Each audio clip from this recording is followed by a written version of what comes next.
awiin, ayon din sa iyong pag-ibig sa akin. Linisin mo sana ang aking karumhan at patawarin mo ang aking kasalanan. Ako'y kaawaan, o mahal kong Diyos, sangayon sa iyong kagandang loob. Mga kasalanan ko'y iyong awiin, ayon din sa iyong pag-ibig sa akin. Simulan po natin ang ating pagdiriwang sa ngalan ng Ama at ng Anak at ng Espiritu Santo. Amen. Ang pagpapala ng ating Panginoong Jesucristo, ang pag-ibig ng Diyos Ama at ang pakikipagkaisa ng Espiritu Santo naway sumainyong lahat. At sumaiyo rin. Mga kapatid kay Kristo at mga kadiboto, araw ng Biyernes, araw ng ating debosyon, araw na kung saan tayo'y nagpapasalamat sa Diyos sa bawat pagpapala at biyayang ating nakakamit sa araw-araw ng ating buhay. Ito rin ang araw na kung saan tayo'y humihingi ng kapatawaran sa lahat ng mga kasalanan at pagkukulang na ating nagagawa laban sa Diyos. Ito rin ang araw na kung saan sama-sama nating iniaakyat sa langit ang lahat ng ating panalangin at pagsusumamo ng ating mga puso. Tayo pong lahat ay tinipon ng ating Nuestro Padre Jesus Nazareno bilang kaanib ng angkan ng Diyos. Tinipon niya tayong lahat sapagkat mahal niya tayo. Kaya dumulog po tayo sa ating maawaing Panginoon na nagpapatawad ng lubos. Sinugong tagapagpagaling sa mga nagsisisi, Panginoon, kaawaan mo kami. Panginoon, kaawaan mo kami.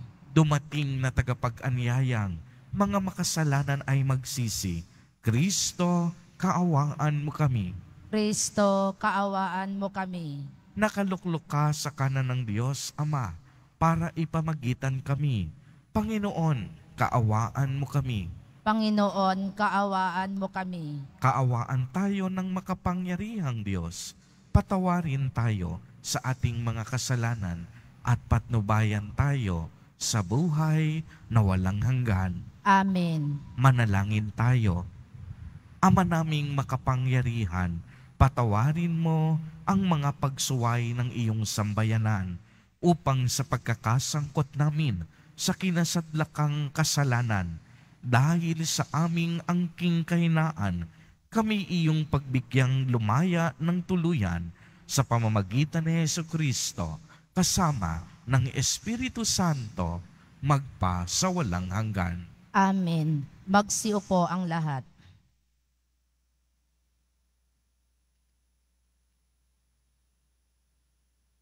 Pagbasa mula sa aklat ni Propeta Jeremias. Naririnig kong nagbubulungan ang karamihan. Tinagurian nila akong kilabot saan man. Sinasabi nila, isuplong natin. Pati matatali kong kaibigay naghahangad ng aking kapahamakan. Wika pa nila, marahil ay malilin lang natin siya. Pagkatapos, dakpin natin at paghigantihan. Subalit ikaw ay nasa panig ko, Panginoon. Malakas ka't makapangyarihan. Madara pa ang lahat ng umuusig sa akin. Hindi sila magtatagumpay kailanman. Mapapahiya sila sapagkat hindi sila magwawagi. Mapapahiya sila habang panahon at ito'y hindi na makakalimutan. Makatarungan ka kung sumubok sa mga tao. Panginoon, Diyos na makapangyarihan, alam mo ang laman ng kanilang mga puso't isip. Kaya't ikaw ang maghihiganti sa mga kaaway ko. Pinagkakatiwala ko sa mga kamay mo ang aking kapakanan. Awitan niyo ang Panginoon, inyong purihin ang Panginoon, sapagkat inililigtas niya mga api mula sa kamay ng mga gumagawa ng masama. Ang salita ng Diyos. Salamat sa Diyos.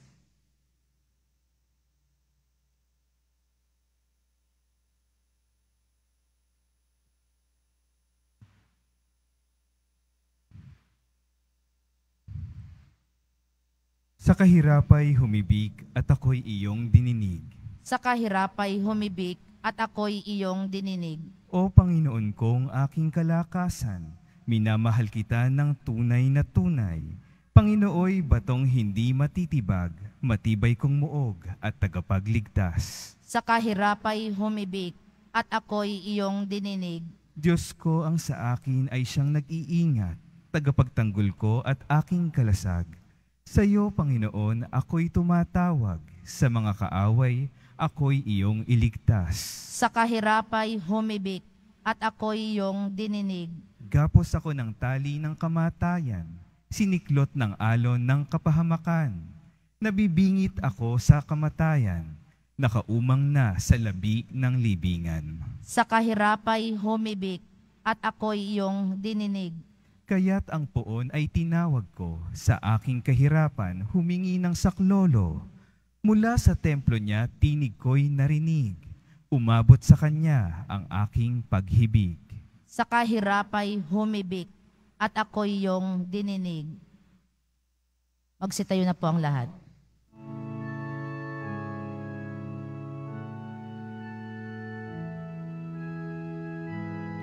Nagpupuri kami sa'yo, Panginoong Jesucristo.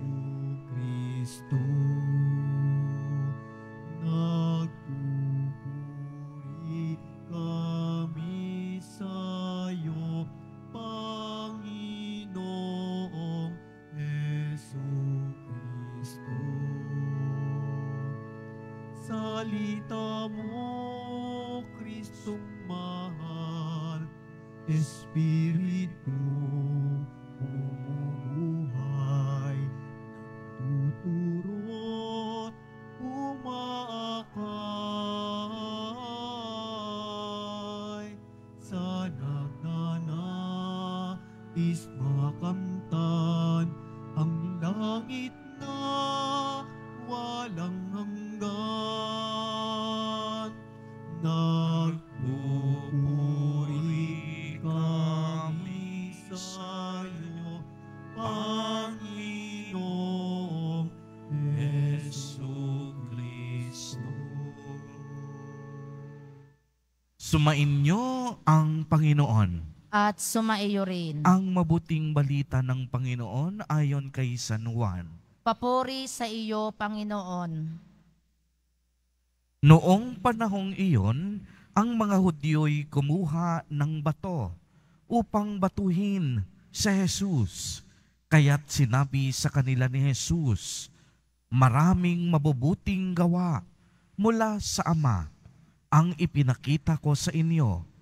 Alin ba sa mga ito ang dahilan at ako'y inyong babatuhin?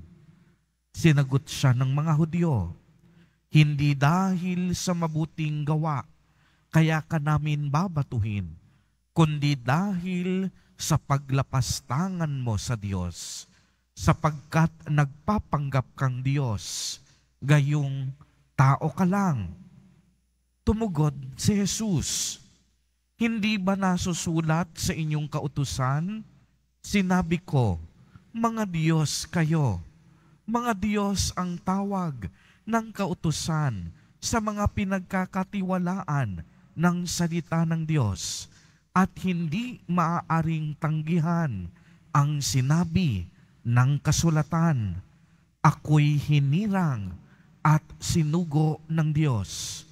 Paano ninyong masasabi ngayon na nilalapastanganan ko ang Diyos sa sinabi kong ako ang anak ng Diyos? Kung hindi ko ginawa ang mga ipinagagawa ng aking Ama, huwag ninyo akong paniwalaan. Ngunit kung ginagawa ko iyon, paniwalaan ninyo ang aking mga gawa. Kung ayaw man ninyo akong paniwalaan, sa gayon, matitiyak ninyong nasa akin ang Ama at ako ay nasa Kaniya. Tinangka na namang nilang dakpin siya, ngunit siya'y nakatalilis. Muling pumunta si Jesus sa ibayo ng Jordan, sa puok na noong unay pinagbibinyagan ni Juan. Nanatili siya roon at maraming lumapit sa kanya. Sinabi nila, si Juan ay walang ginawang kababalaghan, ngunit totoong lahat ang sinabi niya tungkol sa taong ito. At doon, maraming sumampalataya kay Jesus. Ang mabuting balita ng Panginoon. Pinupuri ka namin, Panginoong Heso Kristo. Magsiupo ang lahat. Magandang umaga po sa inyong lahat, mga kapatid kay Kristo. Sa lahat po ng ating mga taga-subaybay, sa iba't ibang online platforms, at sa lahat ng ating mga kadiboto, sa iba't ibang panig ng Pilipinas, at maging sa buong mundo, kung saan tayo ay naaabot ngayon ng ating live streaming. Mapayapang umaga din po sa inyong lahat. Purihin at dakilain natin ang ating Panginoon, ang mahal na poong Jesus Nazareno. Mga kapatid kay Kristo at mga kadiboto, malugod po namin kayong tinatanggap sa Basilica Minor at Pambansang Dambana ni Jesus Nazareno.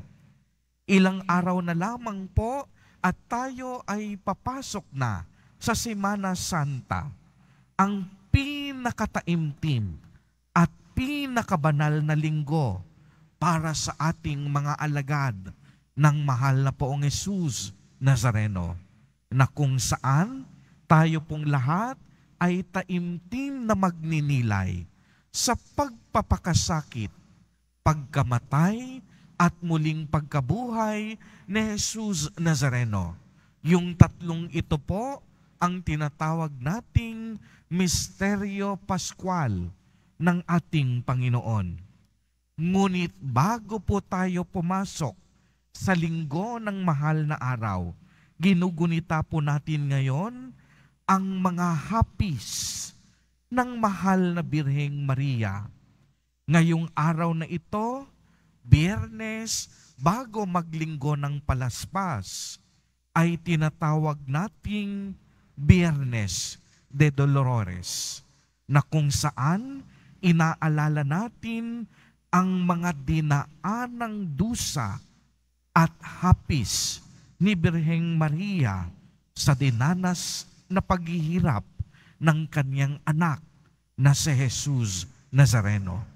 Nabanggit ko po kamakailan sa aking homilya na kung mayroong taong higit na sugatan at nasaktan noong ating mahal na poong Jesus Nazareno ay nakabayubay sa krus, yan ay walang iba kung hindi ang kanyang ina. Dahil napakasakit para sa isang ina na makitang nagdurusa ang kanyang anak na inalagaan, anak na pinalaki, anak na ipinagtanggol, at anak na buong pusong minahal. Napakasakit para sa isang ina na makitang nagdurusa ang kaniyang anak sa kamay ng mga kaaway.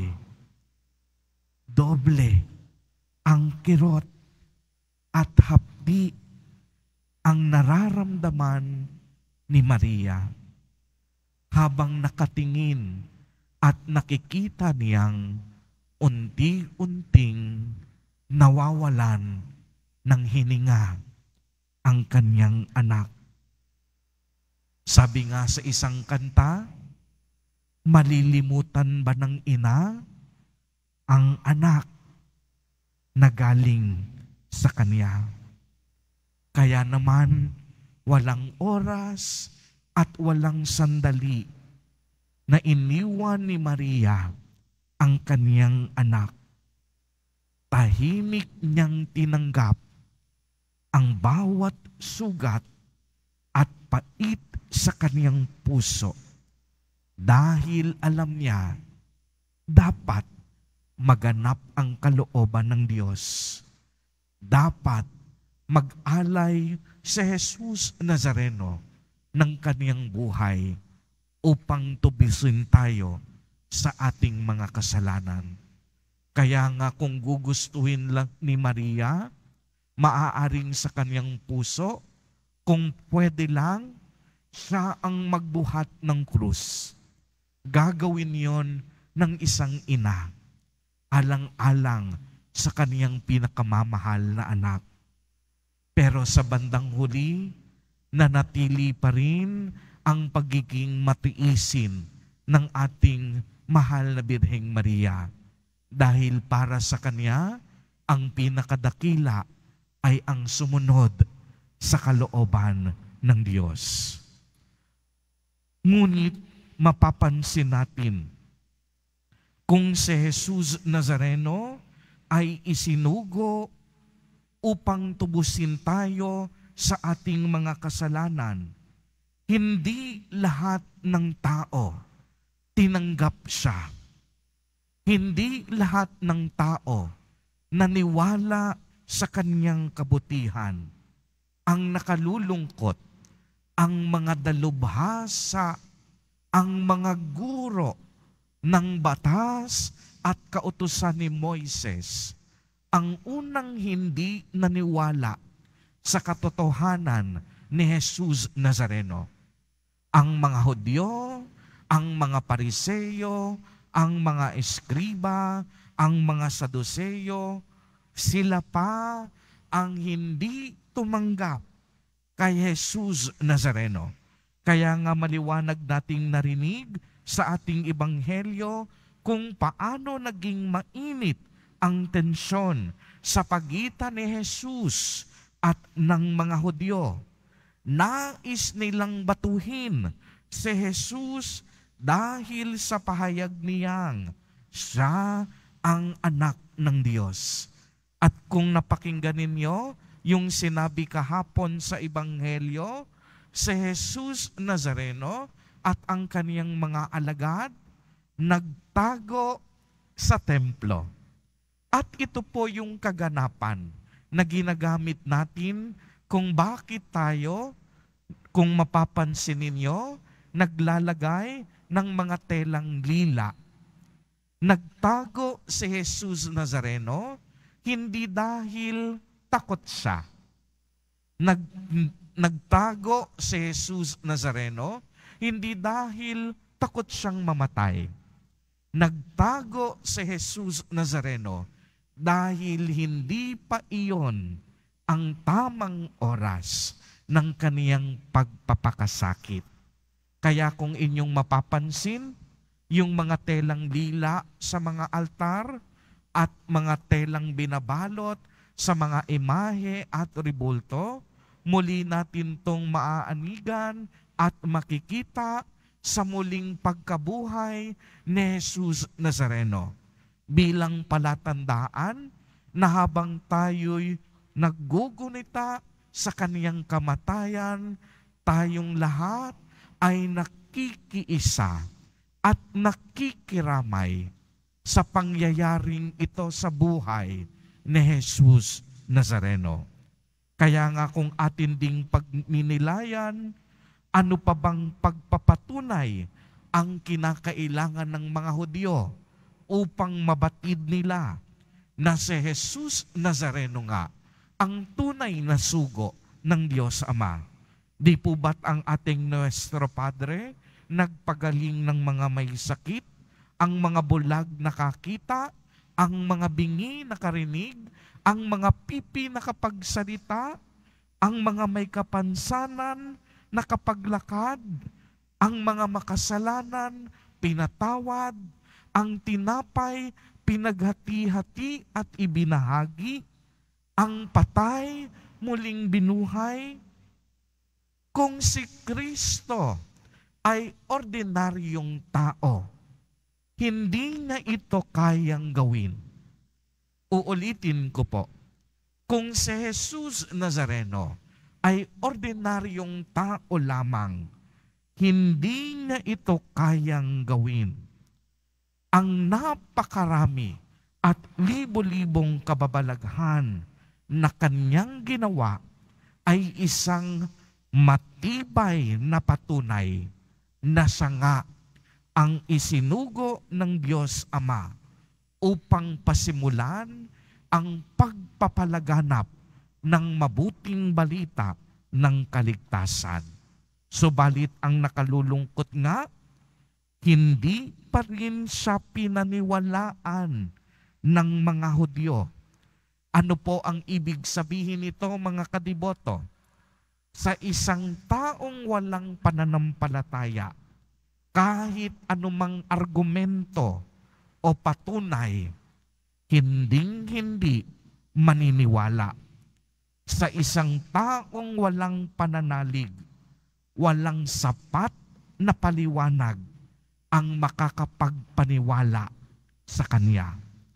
Kabaligtaran naman ito sa isang taong may matibay na pananampalataya. Dahil sa isang taong naniniwala, hindi niya na kailangan ng anumang ebidensya o patunay upang siya ay maniwala. Ito ang nangyari sa mga tao sa Jordan noong ipinahayag ni Juan Bautista ang pagdating ng Mesiyas. Sila ay naniwala at nagtiwala. Hindi pa man nila nakikita si Jesus Nazareno. Sumasampalataya na sila. Tayo pong lahat ay sumasampalataya din kay Jesus Nazareno. Bagamat 2,000 taon na ang nakakalipas noong si Jesus Nazareno ay pumasok sa kasaysayan ng tao. Bagamat hindi nakita ng ating 2 mata, patuloy at buo ang ating paniniwala sa katotohanang daladala at sa katotohanang kalikasan ni Jesus Nazareno.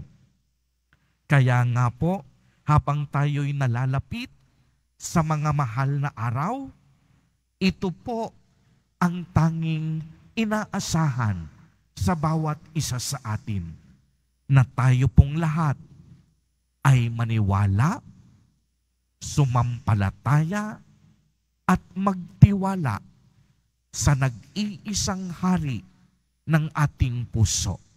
Walang iba kundi si Jesus Nazareno. Amen. Purihin at dakilain natin ang ating Panginoon, ang mahal na poong Jesus Nazareno. Magsitayo na po ang lahat.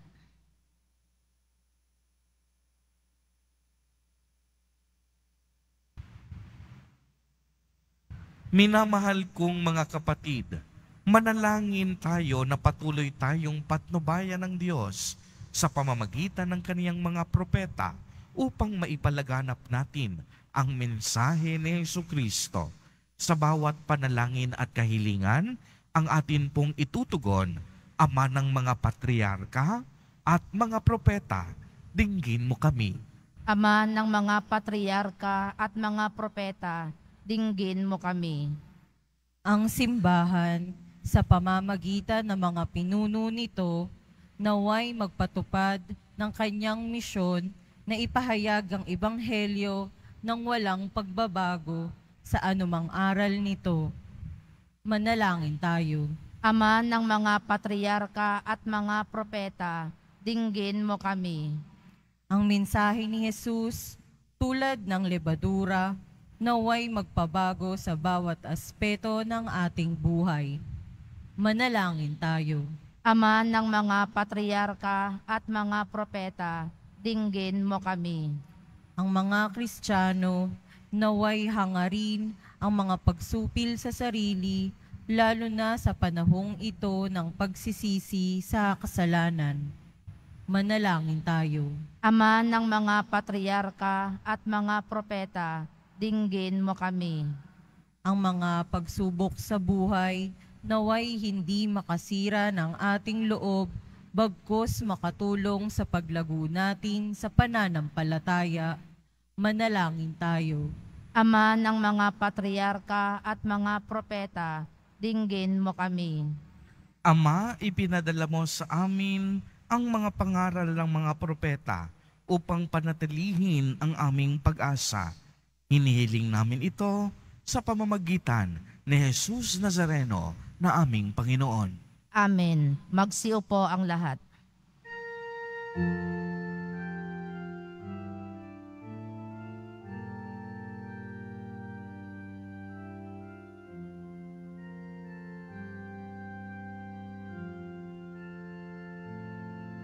Sa pagsunod sa utos mo, nalulugod akong labis. Di masukat ang galak mo, pagkat aking iniibig.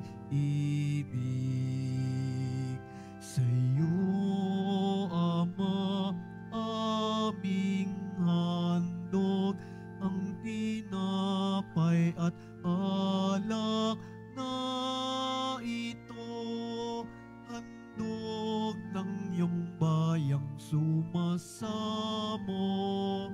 humihingi ng patawad mo.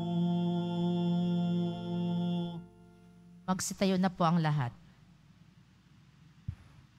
Manalangin kayo mga kapatid upang ang paghahain natin ay kalugdan ng Diyos amang makapangyarihan. Tanggapin nawa ng Panginoon itong paghahain sa iyong mga kamay, sa kapurihan niya at karangalan, sa ating kapakinabangan at sa buong sambayanan niyang banal. Ama naming lumikha, ipagkaloob mong kami maging laging marapat para ang paglilingkod sa iyong dambanay aming maganap, upang sa paglahok naming lagi rito, kami maligtas sa pamamagitan ni Jesucristo, kasama ng Espiritu Santo, magpa sa walang hanggan.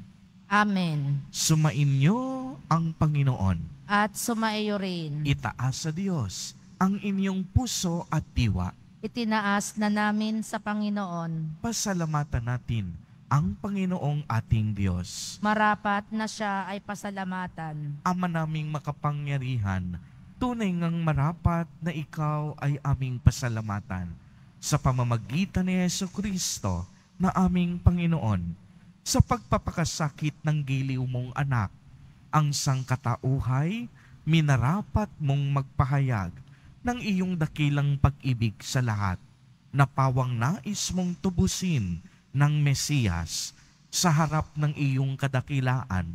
Kapos ang dila naming magsaysay sa pag-ibig na makapangyarihan, sa krus ay itinanghal, sa krus ipinasyang patawarin ang mga tao, sa krus nagtagumpay ang ipinakong Kristo. Kaya kaisa ng mga anghel na nagsisiawit ng papuri sa iyo, nang walang humpay sa kalangitan, kami nagbubunyi sa iyong kadakilaan.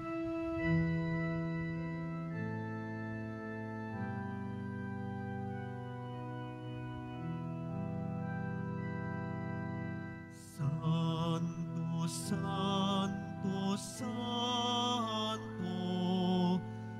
Panginoong Diyos ng mga hukbo,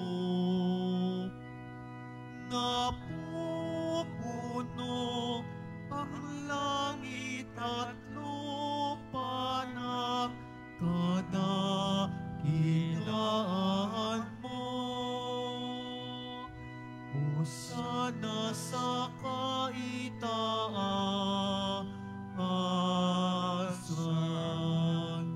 pinagpala ang naparirito sa ngalan ng Panginoon. Hosana sa kaitaasan.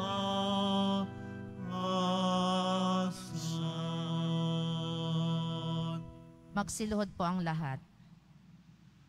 Ama naming banal, ikaw ang bukal ng tanang kabanalan.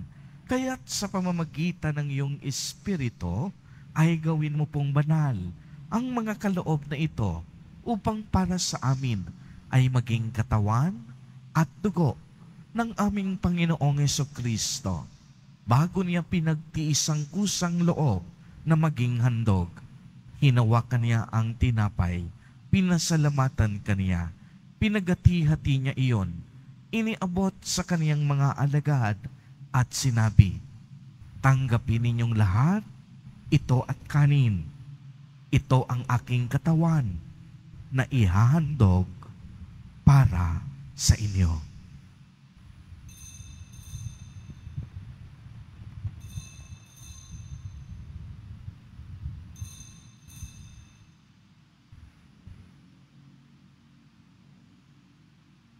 Gayon din naman noong matapos ang hapunan, hinawakan niya ang kalis. Muli kanyang pinasalamatan. Iniabot niya ang kalis sa kaniyang mga alagad at sinabi, "Tanggapin ninyong lahat ito at inumin. Ito ang kalis ng aking dugo, ng bago at walang hanggang tipan. Ang aking dugo na ibubuhos para sa inyo at para sa lahat sa ikapagpapatawad ng mga kasalanan. Gawin ninyo ito sa pag-alaala sa akin."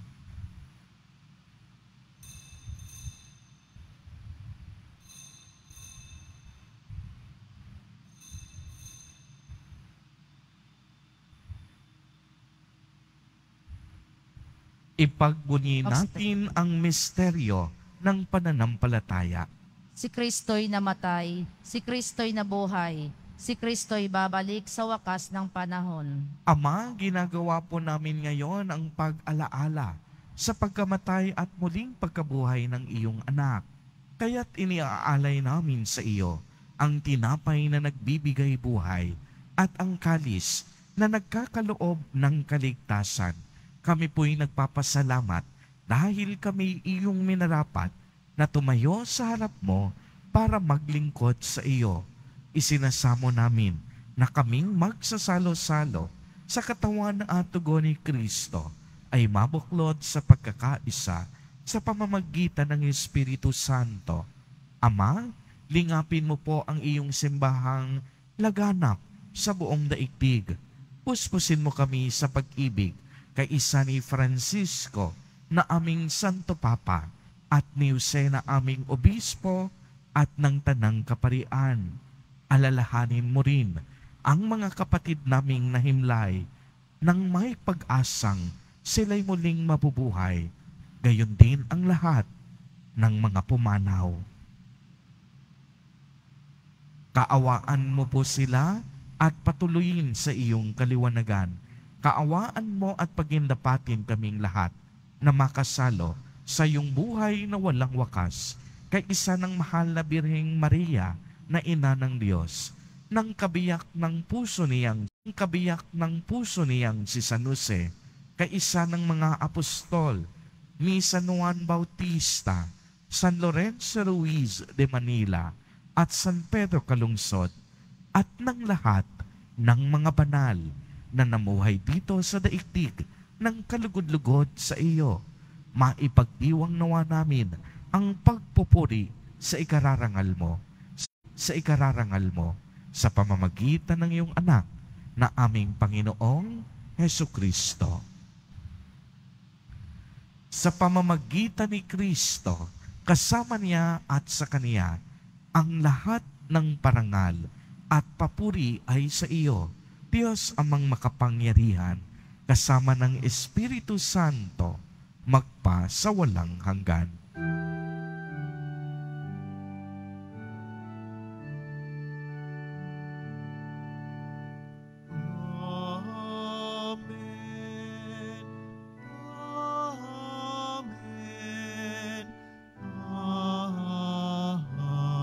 Amen. Amen.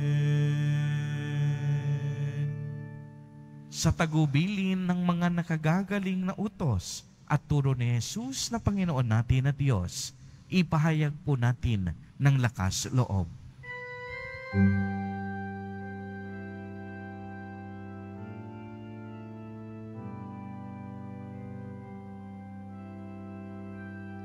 Ama namin, sumasalangit ka.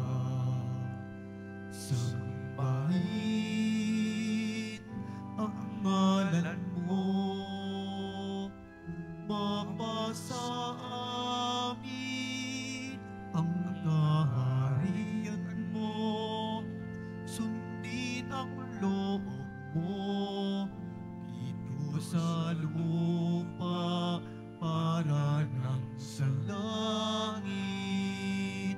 Bigyan mo kami ngayon ng aming kakanin sa araw-araw at patawarin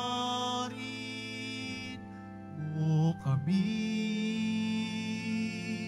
sa aming mga sala para ng pagpapatawad namin sa nagkakasala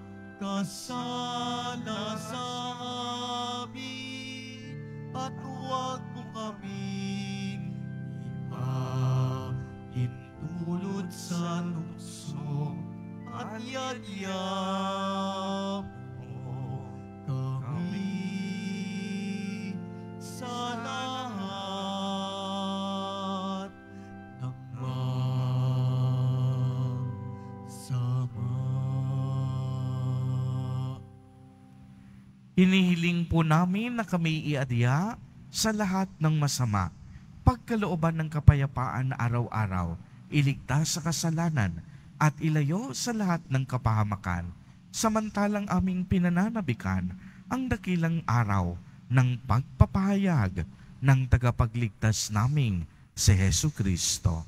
Sapagkat iyo ang kaharian at ang kapangyarihan at ang kapurihan magpakailanman. Amen. Panginoong Hesu Kristo, sinabi mo sa iyong mga apostol, kapayapaan ang iniiwan ko sa inyo, ang aking kapayapaan ang ibinibigay ko sa inyo.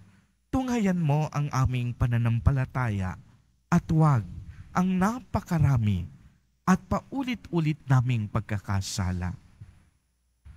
Pagkalooban mo po kami ng kapayapaan at pagkakaisa ayon sa iyong kalooban, kasama ng Espiritu Santo, magpa sa walang hanggan. Amen. Ang kapayapaan ng Panginoon ay laging sumainyo. At sumaiyo rin. Magbigayan po tayo ng kapayapaan sa isa't isa.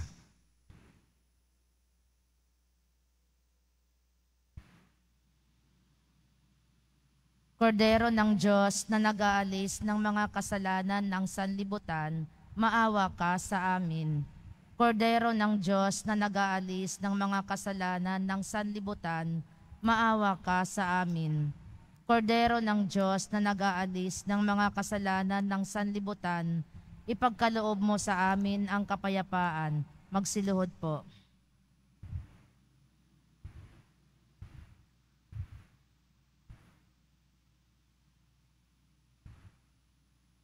mga kapatid kay Kristo at mga kadiboto, narito po ang ating Nuestro Padre, Jesus Nazareno. Lumapit po tayo sa Kaniya at magbalik loob.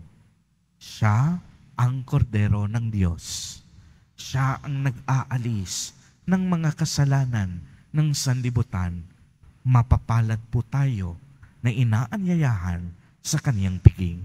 Panginoon, hindi ako karapat-dapat na magpatuloy sa iyo, ngunit sa isang salita mo lamang ay gagaling na ako. Ipagsanggalang nawa tayo ng katawan at dugo ni Kristo para sa buhay na walang hanggan.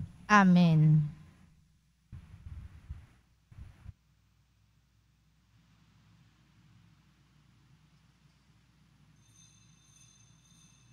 Para sa lahat ng tatanggap ng banal na komunyon, sasagot po tayo ng amen. Pagkasabi ng pari o ng lay minister ng katawan ni Kristo at isubo agad sa bibig bago umalis sa harapan ng pari o lay minister. Sumunod po tayo.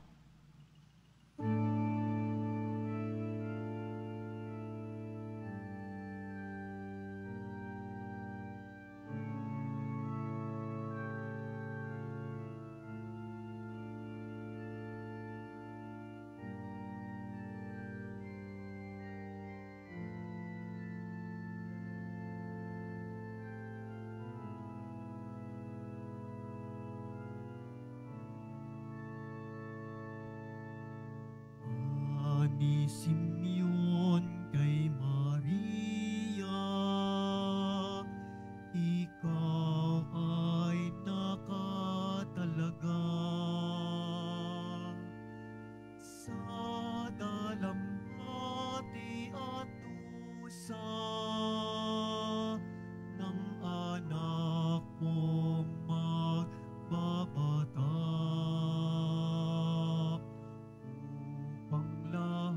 Ay maligtas. Mahal na Birheng Maria, kami ay iyong akayin. Damayan ang iyong anak. Ani Simeon kay Maria, ikaw ay nakatalaga sa dalamhati at dusa ng anak mong nagbabata. Lahat ay maligtas sa sugat ni Jesucristo. Kami gawing kasalo ng may pagsintang wagas. Ani Simeon kay Maria, ikaw ay nakatalaga sa dalamhati at dusa ng anak mong magbabata. Lahat ay maligtas. Habang kami nabubuhay, kami gawing karamay sa tiniis ni Kristo. Ani Simeon kay Maria, ika'y ang nakatalaga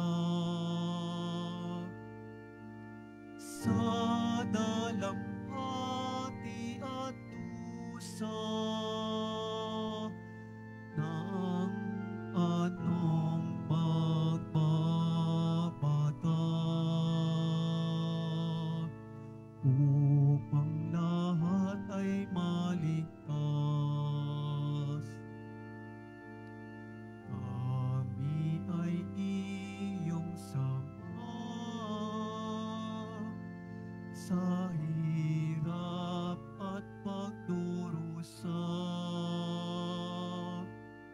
kasama sa Kalbaryo.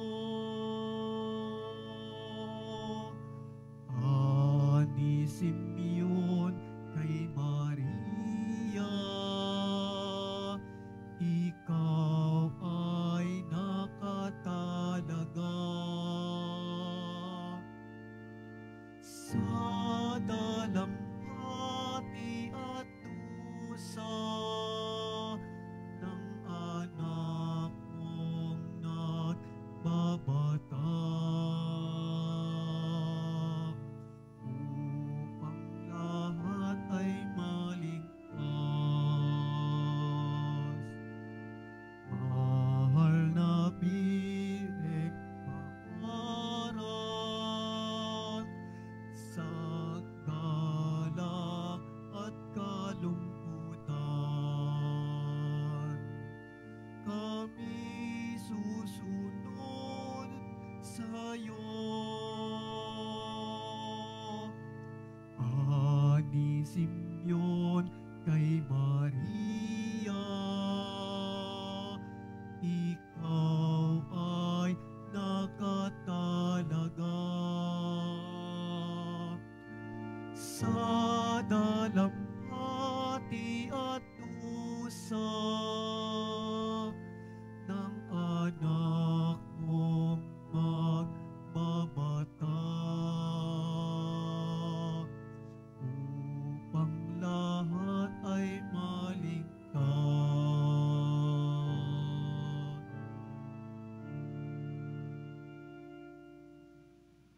Announcement. Inihahandog po ng simbahan ng Quiapo ang ating opisyal na imahen ni Jesus Nazareno. Ang large size ay nagkakahalaga ng 2,500 pesos. Ang medium size ay 1,000 pesos. At ang small size ay 600 pesos. Ang mga ito po ay mabibili lamang sa ating Parish Finance Office. Ang mga oras po ng ating Finance Office tuwing Lunes hanggang Huwebes at Sabado ay alas 8 ng umaga hanggang alas 4:45 ng hapon. Tuwing Biyernes at Linggo, alas 7 ng umaga hanggang alas 6:45 ng gabi.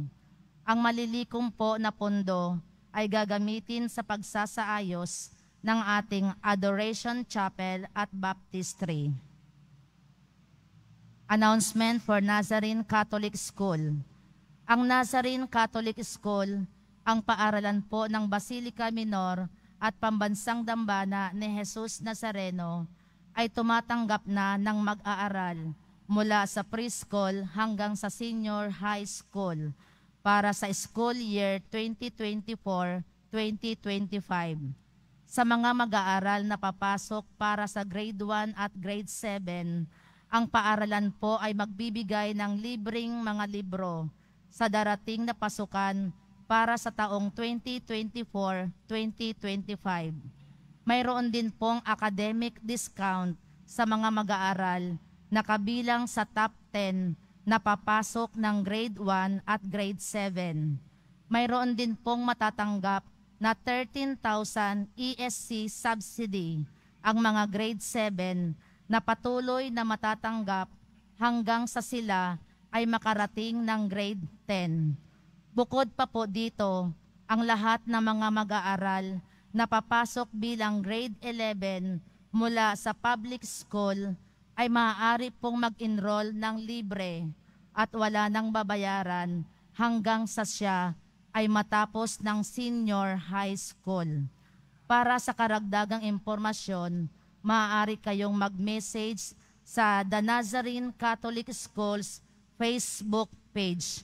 Para sa iba pang tulong pang edukasyong pinansyal, diskwento at mga scholarship, maaari ninyong tawagan ang mga sumusunod na numero: 8733-9929, 8244-5609, 0966-211-209, 2152. Pagkatapos ng misa, wiwisikan po ang lahat ng banal na tubig. Pinakikiusapan ang lahat na manatili lamang muna sa inyong mga lugar. Sa Quezon Boulevard o Plaza San Juan lamang ang labasan ng lahat. Sumunod po tayo. Maraming salamat po sa inyong pagdalaw at pagsisimba sa Basilica Minor at Pambansang Dambana ni Jesus Nazareno. Magsitayo na po ang lahat. Manalangin tayo. Ama naming mapagmahal, huwag nawang maparam sa amin ang bungang walang maliw na pinagsaluhan naming paghahain. Manapay lagi nawa kaming ipagsanggalang nito sa pamamagitan ni Jesucristo kasama ng Espiritu Santo magpa sa walang hanggan. Amen. Sumainyo ang Panginoon. At sumaiyo rin. Pagbabasbas. Mahal na poong Jesus Nazareno, inihayag mo sa pamamagitan ng krus ang walang maliw na pag-ibig ng Diyos sa sangkatauhan.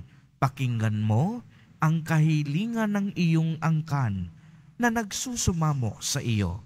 Makamtanawa nila ang iyong katugunan at tanggapin ang kasagutan na may utang na loob na tinatanaw. Basbasan din po ninyo ang mga daladala nilang mga imahen at dasalan.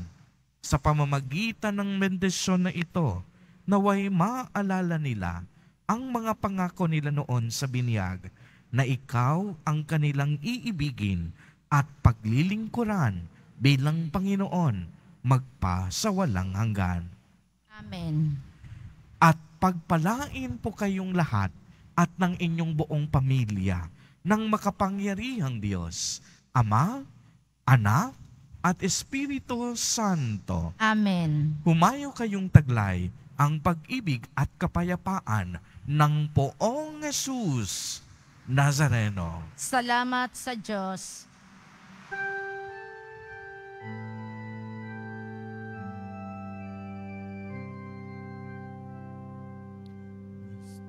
Padre Jesus Nazareno, sinasamba ka namin,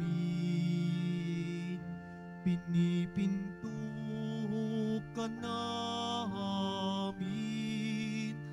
aral mo ang aming buhay at kaligtasan. Nuestro Padre Jesus Nazareno, iligtas mo kami sa kasalanan. Ang krus mong kinamatayan ay sagisag ng aming kaligtasan. Nuestro Padre Jesus Nazareno, dinarangal ka namin. Nuestro Padre Jesus Nazareno, niluluwalhati ka namin. Nuestro Padre Jesus Nazareno,